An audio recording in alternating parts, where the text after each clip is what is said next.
Good morning students. आज जो subject हमने पढ़ना है वो है बिजनेस कम्युनिकेशन। और बिजनेस कम्युनिकेशन में जो टॉपिक हमने आज डिस्कस करना है वो है ऑडियंस एनालिसिस। बिजनेस कम्युनिकेशन को इफ़ेक्टिव बनाने के लिए हमें ऑडियंस एनालिसिस करना बहुत ज़रूरी होता है। ऑडियंस को एनालाइज करके ही हम अपने मैसेज को अच्छे तरीके से ऑडियंस तक पहुंचा सकते हैं। तो इसमें सबसे पहले आज हम पढ़ेंगे इंट्रोडक्शन। इंट्रोडक्शन के बाद हमने देखना है कि what do we mean by audience. Audience हमारे कौन है, वेरियस काइंड्स ऑफ ऑडियंस कौन है, इम्पोर्टेंस क्या है ऑडियंस एनालिसिस की, ये आपने देखनी है। फिर various levels of audience analysis आप पढ़ोगे कि किस तरह से अलग अलग लेवल्स में ऑडियंस को बांट के आपने उनको एनालाइज करना है। इसी तरह से सेगमेंटेशन ऑफ ऑडियंस होगा जिसमें हम वेरियस कैटेगरीज में ऑडियंस को सेगमेंट करेंगे और उसके हिसाब से अपने मैसेज को अडेप्ट करेंगे। अलग अलग स्टेजेस क्या है ऑडियंस एनालिसिस की, ये आपने पढ़ना है। इसके बाद आप देखोगे कि आपने अपने मैसेज को किस तरह से अडेप्ट करना है ताकि आपके ऑडियंस उसको अच्छे तरीके से समझ पाएं। That means adapting to your audience as you speak. जब आप उनको मैसेज दे रहे हो या उनके साथ आप बात कर रहे हो तो आपने अपने आप को अपने ऑडियंस के हिसाब से अडेप्ट करना है। लास्ट में हम पढ़ेंगे कंक्लूजन। तो इंट्रोडक्शन देखो इसकी। Communication is complete only when the receiver understands the message in the same sense and spirit that sender intends to convey. ये बात बहुत ज़रूरी है कि इफेक्टिव कब होती है कम्युनिकेशन, कंप्लीट कब होती है, जब रिसीवर उसको उसी सेंस और स्पिरिट में समझता है जिस सेंस और स्पिरिट में सेंडर उसके पास पहुंचाना चाहता है। अब यहाँ पर सेंडर क्या सोचते हैं कि वो बिना ऑडियंस को एनालाइज किए भी अपना मैसेज देंगे और ऑडियंस को सब सारी चीज़ें समझ में आएंगी, लेकिन ये एक बहुत बड़ी गलतफहमी है। जब सेंडर ऑडियंस को नहीं समझता, अगर सेंडर ऑडियंस को नहीं समझ रहा तो उसका जो मैसेज है वो ऑडियंस तक इफेक्टिवली नहीं पहुंच पाता। तो इसके लिए क्या चीज़ ज़रूरी है, कम्युनिकेशन को या बिजनेस कम्युनिकेशन को इफेक्टिव बनाने के लिए ऑडियंस का जो एनालिसिस है वो बहुत ज़रूरी है। सेंडर ने क्या करना है, सेंडर पहले उनके गोल्स, इंटरेस्ट और नीड्स को स्टडी करेगा। वो ये देखेगा कि जो ऑडियंस उसका मैसेज रिसीव कर रहे हैं उनके गोल्स, इंटरेस्ट और नीड्स क्या हैं, और उसके बाद अपने मैसेज को उनके हिसाब से अडेप्ट करेगा। जब वो ये चीज़ें करता है तो उसका मैसेज ऑडियंस अच्छे तरीके से समझ पाते हैं। अब जब तक हम ऑडियंस का मतलब नहीं समझते तब तक हम ऑडियंस को एनालाइज नहीं कर पाते। हमें ये पता होना चाहिए कि ऑडियंस का मतलब क्या है। सबसे पहले, पीपल और market segment at whom an advertising campaign और मैसेज इज एम्ड। जो हमारा एडवर्टाइजिंग कैंपेन है या जो एडवर्टाइजिंग मैसेज है, जिन लोगों के ऊपर या जिस मार्केट सेगमेंट के ऊपर एम किया गया है वो हमारे ऑडियंस हैं। या फिर सेकंड केस में, total number of readers, listeners और viewers reached by a particular advertising medium. Advertising mediums क्या हो सकते हैं, लेट्स फॉर एग्जांपल न्यूज़पेपर है, न्यूज़पेपर के थ्रू आप एडवर्टाइजिंग कर रहे हो तो आपके जो रीडर्स हैं वो आपके ऑडियंस होंगे। अगर आप रेडियो के थ्रू एडवर्टाइजमेंट कर रहे हो तो जो आपके लिसनर्स हैं वो आपके ऑडियंस होंगे। जैसे अब मैं YouTube पे आपको कुछ बता रही हूँ, आपको कुछ मैसेज दे रही हूँ, तो आप लिसनर्स हो, लिसनर्स मेरे ऑडियंस होंगे। या फिर अगर मेरा वीडियो आप देख रहे हो या फिर आप टीवी पे कोई एडवर्टीजमेंट देख रहे हो तो आप व्यूअर्स हो, तो व्यूअर्स हमारे ऑडियंस होंगे। तो इस तरह से जिसके पास हम अपना मैसेज पहुंचाना चाहते हैं या जो हमारे मैसेज को देख रहे हैं, सुन रहे हैं, पढ़ रहे हैं, वो हमारे ऑडियंस होते हैं। अब ये जो ऑडियंस हैं ये अलग अलग तरह के हो सकते हैं। किस तरह से उनके पास मैसेज रिसीव हो रहा है उस पर डिपेंड करेगा कि वो किस किस कैटेगरी में बिलोंग करेंगे।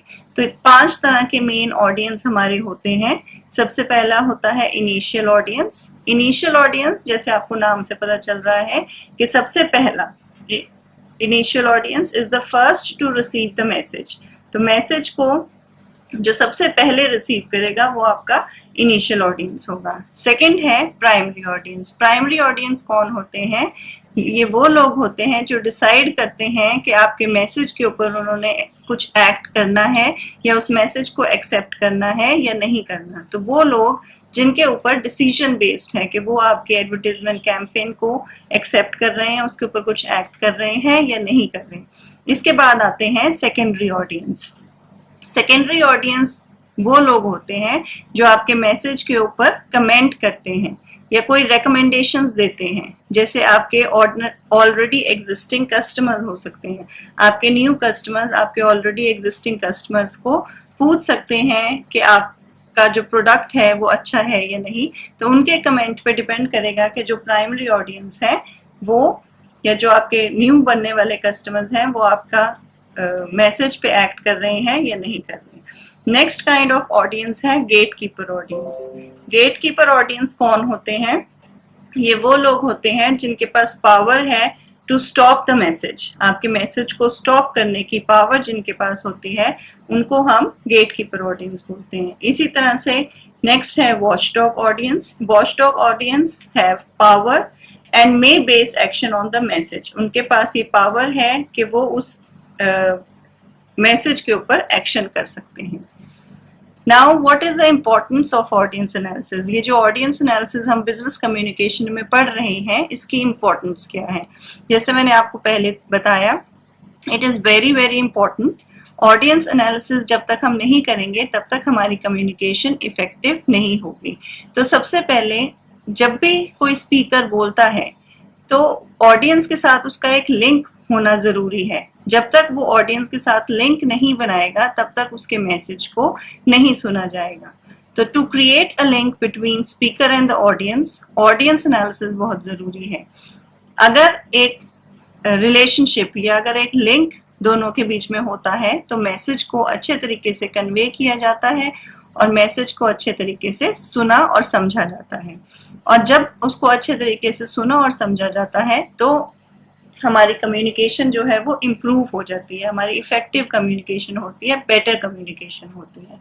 इसी तरह से जब हम प्रेजेंटेशन देना चाहते हैं या प्रेजेंटेशन बनाना चाहते हैं, जो सेंडर है, जो प्रेजेंटर है, अगर वो अपने ऑडियंस को ध्यान में रख के प्रेजेंटेशन बनाता है, उनकी नीड्स को, उनकी इंटरेस्ट को ध्यान में रख के प्रेजेंटेशंस बनाता है तो उसकी बेटर प्रेजेंटेशंस बनती हैं। इसी तरह से नेक्स्ट है टू फुलफिल ऑडियंस एक्सपेक्टेशन। जब भी ऑडियंस आपके पास आएंगे, आपका मैसेज सुनने आएंगे तो कुछ एक्सपेक्टेशंस लेके आएंगे, उनकी कुछ नीड्स होंगी जिनको वो फुलफिल करने के लिए आपके पास आए होंगे। तो उन ऑडियंस की नीड्स को या एक्सपेक्टेशंस को फुलफिल आप कब कर सकते हो? जब आपको पता होगा कि उनकी क्या एक्सपेक्टेशंस हैं। तो एक्सपेक्टेशंस फुलफिल करने के लिए आपको ऑडियंस को एनालाइज करना पड़ेगा। नेक्स्ट पॉइंट है अवॉइडिंग मिसकम्युनिकेशन। जब आपने ऑडियंस को अच्छी तरीके से समझ लिया तो मिसकम्युनिकेशन के चांसेस बहुत कम हो जाते हैं। आपको ये पता है कि वो किस लैंग्वेज में आपके मैसेज को ज़्यादा अच्छी तरीके से समझ पाएंगे। सिंपल लैंग्वेज उन्हें ज़्यादा पसंद है या समझ आती है, या फिर टेक्निकल लैंग्वेज उन्हें ज़्यादा समझ आती है, तो आप उस तरीके से अपने मैसेज को अडेप्ट करोगे और मिसकम्युनिकेशन के चांसेस जो है वो कम हो जाएंगे। इसके बाद है लेवल्स ऑफ ऑडियंस एनालिसिस। आपने लेवल्स किस तरह से बनाने हैं ऑडियंस एनालिसिस के? आपका जो ऑडियंस सेगमेंटेशन है वो फ्लेक्सिबल होना चाहिए। आपने ये देखना है कि आप किस तरीके से उनको कैटेगराइज करोगे या उनको सेगमेंट करोगे। जैसे आप यूजर टाइप के हिसाब से उनको सेगमेंट कर सकते हो। यूजर टाइप क्या है? न्यू यूजर्स हैं, रिटर्निंग यूजर्स हैं या फिर लॉयल यूजर्स हैं। जो आपका प्रोडक्ट है, जो आपके प्रोडक्ट को यूज कर रहे हैं उनको हम यूजर बोल रहे हैं, वो आपके ऑडियंस हैं। तो न्यू ऑडियंस आ रहे हैं, न्यू यूजर्स आ रहे हैं, तो उनका जो मैसेज है वो आपने अलग तरीके से अडेप्ट करना है। अगर रिटर्निंग है, जो आपके प्रोडक्ट को पहले यूज करते थे लेकिन छोड़ दिया था उन्होंने बीच में, अब दोबारा से यूज करने लगे हैं, तो आप अपने मैसेज को अलग तरह से अडेप्ट करोगे। और लॉयल यूजर्स कौन होते हैं? जो आपके प्रोडक्ट को कॉन्टिन्यूसली यूज कर रहे हैं, जिन्होंने एक बार भी बीच में आपके प्रोडक्ट को नहीं छोड़ा, तो उनके लिए आपका मैसेज अलग तरीके का होगा। इसी तरह से आप कैटेगरीज में डिवाइड कर सकते हो, जैसे बिजनेस पीपल हैं, स्पोर्ट्स पर्संस हैं, कल्चर किस तरह का है लोगों का, लोकल लोग हैं, पॉलिटिक्स में इंटरेस्ट लेने वाले लोग हैं। तो जैसे भी कैटेगराइज कर रहे हो आप लोगों को, उस हिसाब से आपने अपने मैसेज को अडेप्ट करना है। डेमोग्राफिक में एज के हिसाब से आप कर सकते हो, सेक्स के हिसाब से, जेंडर के हिसाब से, फैमिली साइज, एजुकेशन, इनकम।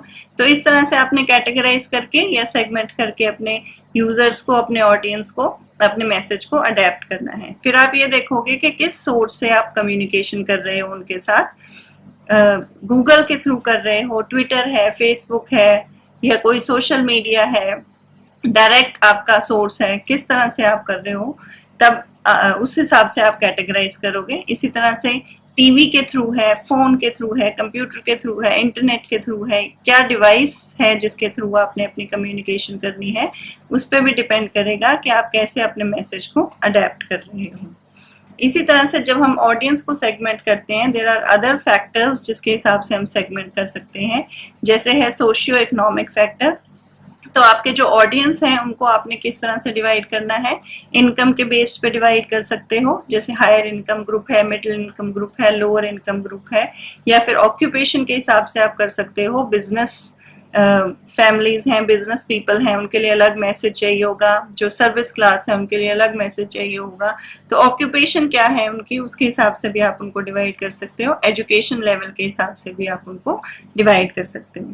इसी तरह से साइकोग्राफिक फैक्टर्स हो सकते हैं, पर्सनालिटी के हिसाब से आप डिवाइड कर सकते हो, ये सेगमेंट कर सकते हो उनको, वैल्यूज के हिसाब से कर सकते हो, एटीट्यूड्स कैसे हैं उनके उसके हिसाब से कर सकते हो, लाइफस्टाइल्स के हिसाब से कर सकते हो, और उनके इंटरेस्ट के हिसाब से आप उनको सेगमेंट कर सकते हो। इसी तरह से डेमोग्राफिक, जो अभी हमने डिस्कस किया, डेमोग्राफिक फैक्टर्स के हिसाब से आप उनको सेगमेंट कर सकते हो, उनकी एज के हिसाब से। जो छोटे बच्चे हैं या स्कूल गोइंग चिल्ड्रन है, उनके लिए मैसेज अलग तरीके से बनाया जाता है। जो मिडिल एज है या जो यंग लोग हैं उनके लिए अलग तरीके से बनाया जाएगा, जो बिल्कुल ओल्ड पीपल हैं उनके लिए अलग तरीके से बनाया जाएगा। इसी तरह से सोशल क्लास बैंड्स के आधार पे आप उनको सेगमेंट कर सकते हो, जेंडर के आधार पे भी आप उनको सेगमेंट कर सकते हो। तो स्टेजेस क्या होंगी, इसमें दो मेन चीजों के बेस पे आपने उनको डिवाइड करना है। डेमोग्राफिक, जैसे अभी हमने डिस्कस किया, age, gender, identity, religious views, group membership, occupation, education, या फिर सिचुएशन बेस्ड भी हो सकता है। जब आप मैसेज दे रहे हो, जब आप प्रेजेंटेशन दे रहे हो, उस टाइम पे किस तरह की सिचुएशन है, साइज ऑफ ऑडियंस क्या कितने हैं, ज्यादा ऑडियंस है तो अलग तरह का मैसेज होगा, बहुत थोड़े से ऑडियंस है या एक ही ऑडियंस है तो अलग तरह का मैसेज होगा, वहाँ की फिजिकल सेटिंग्स किस तरह की है, ऑडियंस डिस्पोजिशन टुवर्ड्स स्पीकर या towards that occasion, towards that topic किस तरह की है। ये सब चीजें सिचुएशन बेस्ड होती हैं, जिसमें आपको ऑडियंस को डिवाइड करना होगा और उनके हिसाब से अपने मैसेज को अडेप्ट करना होगा। इसके बाद है अंडरस्टैंडिंग योर ऑडियंस।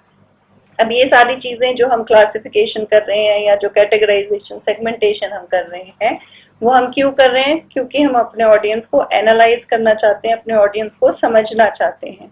तो सबसे पहले जब हम अपनी प्रेजेंटेशन दे रहे हैं या अपना मैसेज ऑडियंस को दे रहे हैं, तो हमारा एम क्लियर होना चाहिए, हमें ये पता होना चाहिए कि हम किस लिए प्रेजेंटेशन दे रहे हैं। तो जो दो मेन पर्पस होते हैं किसी भी बिजनेस प्रेजेंटेशन के, वो होते हैं या तो टू इन्फॉर्म और टू परसुएड। मतलब या तो हम अपने प्रोडक्ट के बारे में बताना चाहते हैं या हम अपने ऑडियंस को परसुएड करना चाहते हैं कि वो हमारे प्रोडक्ट को खरीदें। इसलिए जब हम प्रेजेंटेशन शुरू करेंगे या प्रेजेंटेशन को बनाना शुरू करेंगे, तो हमारे जो एम है प्रेजेंटेशन की वो क्लियर होना चाहिए।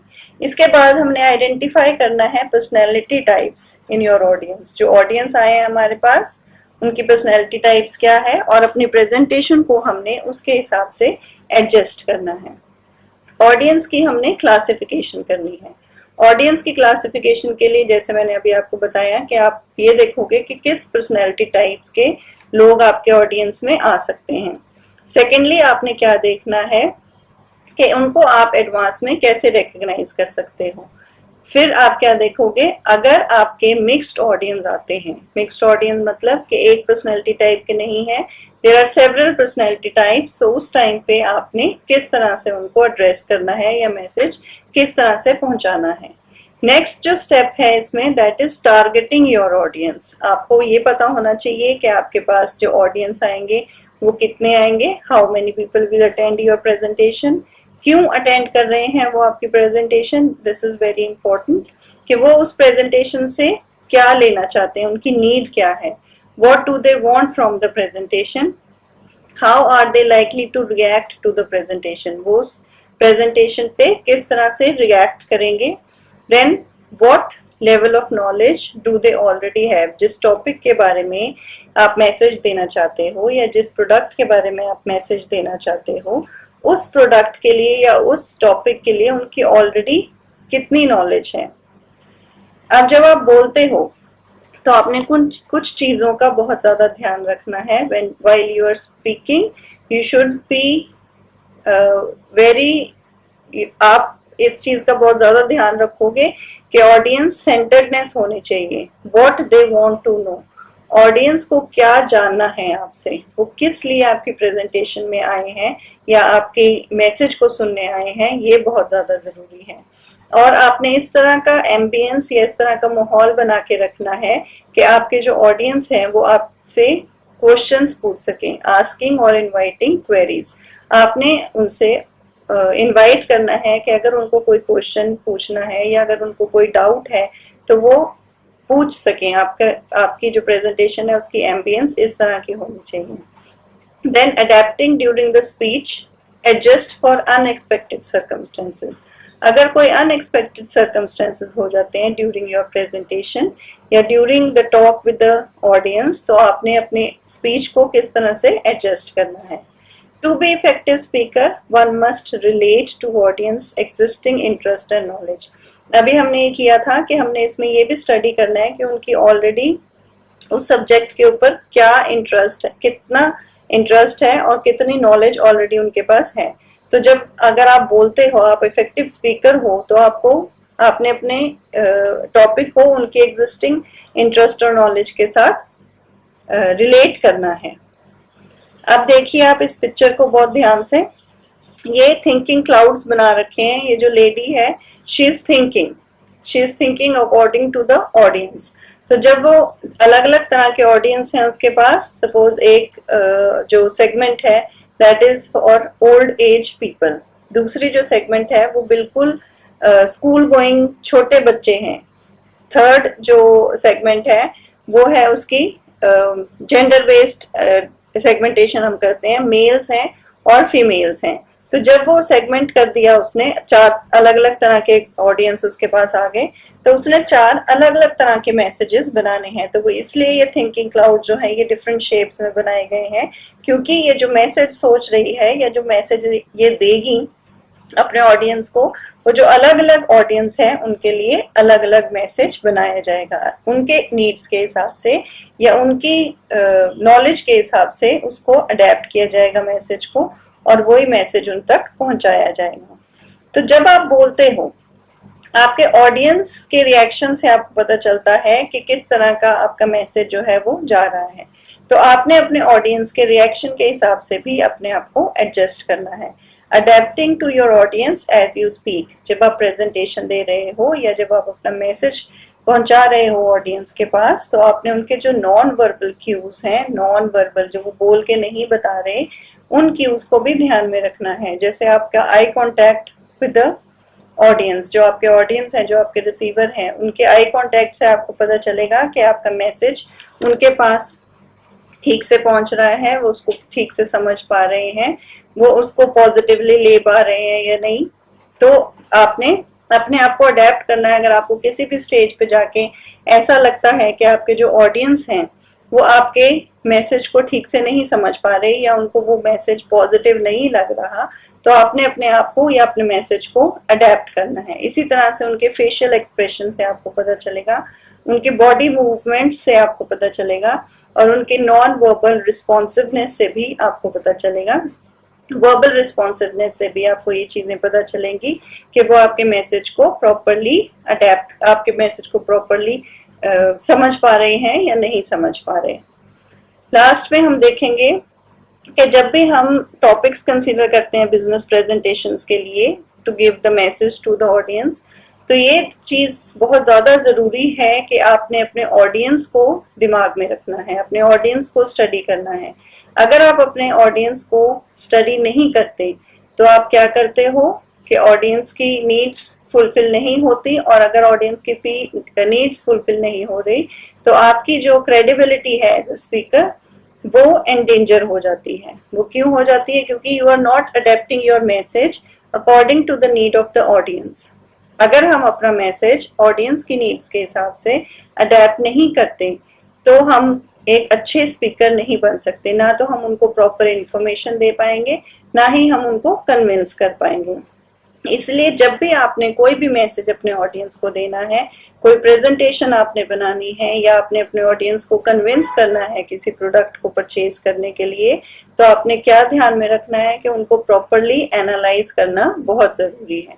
उनको प्रॉपरली एनालाइज करने के लिए सबसे पहले आप क्या करोगे, उनको वेरियस सेगमेंट्स में डिवाइड करोगे। लेट्स सपोज कि हम उनको डेमोग्राफिक फैक्टर्स के हिसाब से डिवाइड करते हैं या सेगमेंट करते हैं। तो उसमें हम क्या करेंगे, हम सबसे पहले लेते हैं एज के अकॉर्डिंग अगर हम उनको डिवाइड करते हैं तो हम क्या करेंगे, will divide them according to the age, school going children, young people, middle age people and old people. Suppose 4 categories में हमने उनको डिवाइड कर दिया। तो जो नीड्स स्कूल गोइंग चिल्ड्रन की है, क्या सेम नीड्स ओल्ड पीपल की होंगी? नहीं होंगी। तो उनकी नीड्स के हिसाब से, उनके इंटरेस्ट के हिसाब से हमने अपने मैसेज को अडेप्ट करना है। लेट सपोज हम उनको डिवाइड करते हैं इनकम के लेवल, इनकम के बेसिस पे। तो इनकम के बेसिस पे क्या होगा, higher income group, middle income group, lower income group. तो जो हायर इनकम ग्रुप वालों की नीड्स हैं वो लोअर इनकम ग्रुप वालों की नीड्स नहीं होंगी। अगर हायर इनकम ग्रुप वाले लोग मर्सिडीज खरीदना चाहते हैं तो उनकी जो नीड्स हैं, जो उनकी एडवर्टिजमेंट्स हैं, या जो उनके पास मैसेज पहुंचाना चाहते हैं वो अलग तरह के मैसेज पहुंचाएंगे। क्या लोअर इनकम ग्रुप वाले मर्सिडीज खरीदेंगे? नहीं खरीदेंगे। वो क्या खरीदेंगे? वो बाइक खरीद सकते हैं, वो साइकिल खरीद सकते हैं। तो नीड्स जो हैं वो अलग अलग हैं। तो उनकी नीड्स के हिसाब से हमने अपने मैसेज को अडेप्ट करना है, और उसके हिसाब से ही हम अपने ऑडियंस के हिसाब से ही हम अपने मैसेज को उन तक पहुंचाएंगे। तभी अगर उनकी नीड फुलफिल होगी तभी वो आपके मैसेज को पढ़ेंगे या देखेंगे या सुनेंगे, और तभी आप जो हो, आप अगर सेंडर हो तो आप इंफॉर्मेटिव और कन्विंसिंग सेंडर बन पाओगे। तो this was all for audience analysis. I hope कि आपको ये टॉपिक अच्छी तरीके से समझ आ गया होगा। Thank you. आज हम ऑडियंस एनालिसिस के इम्पोर्टेंट क्वेश्चंस डिस्कस करेंगे। देखिए कि आपने कौन से शॉर्ट क्वेश्चंस करने हैं और कौन से लॉन्ग क्वेश्चंस करने हैं इस चैप्टर के। सबसे पहले शॉर्ट क्वेश्चंस देखिए। सबसे पहला क्वेश्चन है, what is meant by audience analysis? Discuss the different types of audience analysis. तो आपने ऑडियंस एनालिसिस के बारे में बताना है और उसके डिफरेंट टाइप्स बताने हैं ऑडियंसेस के। इसके बाद शॉर्ट नोट्स लिख सकते हैं आप। Right short notes on motivational needs of audience, practical needs of audience, audience analysis and audience. ठीक है, ये 4 शॉर्ट नोट्स आ सकते हैं आपके। लॉन्ग क्वेश्चंस में आपके पास आ सकता है, how will you undertake audience analysis in the communication process? Discuss the needs of audience. How are the needs of audience satisfied? और third है, what is meant by audience analysis? Give steps of its analysis.